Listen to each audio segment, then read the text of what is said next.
Now we move into the higher grade stuff, the real juicy parts of enhanced due diligence and veracity checks. So in certain instances, there's a higher obligation on accountable institutions to go beyond the basic of customer due diligence. Germa, when does it happen and what measures do you take?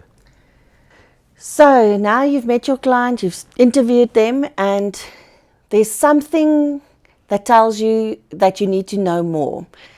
Either you're not certain about the veracity or the correctness or the validity of the documents that have been given to you, or the person is a minister in the cabinet, or you are aware of the fact that this person is high up in the military, then a normal due diligence is not sufficient. The Act then says you need to do enhanced customer due diligence. In other words, you need to do more, you need to ask more, you need to find out more to determine whether this person is who he says he is, first of all, and whether it poses a risk in terms of money laundering, terrorist financing, or proliferation financing.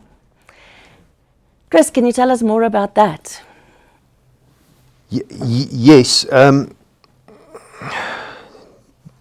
Let me be the spoiler. Let me be the guy who deals with the boring bit. The question of whether you should do enhanced due diligence or not is actually quite simple. It gives you, as an accountable institution, two options. So the first option is you must do enhanced due diligence when your client is confirmed to be a foreign politically prominent person. You do not have to do enhanced due diligence initially if your client is a local politically influential person. I'm going to get back to that just to position that. The second instance where you must do enhanced due diligence is when your client is classified in your RMCP as a higher risk client. Now, they don't use the term high risk client, they use the term higher risk client. And again, it comes back to the integration of your RMCP with your company's risk profile. So you could have a grading system for clients where you say this is a low, medium or a high risk client for ML purposes and so on.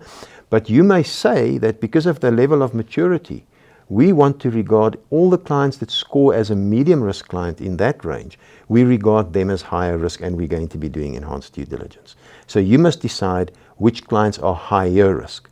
So off the cuff, higher risk clients and confirmed foreign politically exposed persons are the two that must be referred for enhanced due diligence. I'm going to get to what enhanced due diligence is also.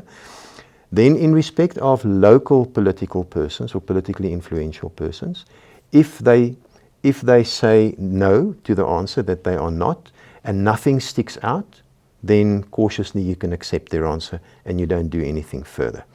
If they say yes, they are, or then you can accept their answer. If they say no, that they are not, but you are dubious, then in both those instances, okay, you must conduct not enhanced due diligence, but you must conduct additional veracity checks.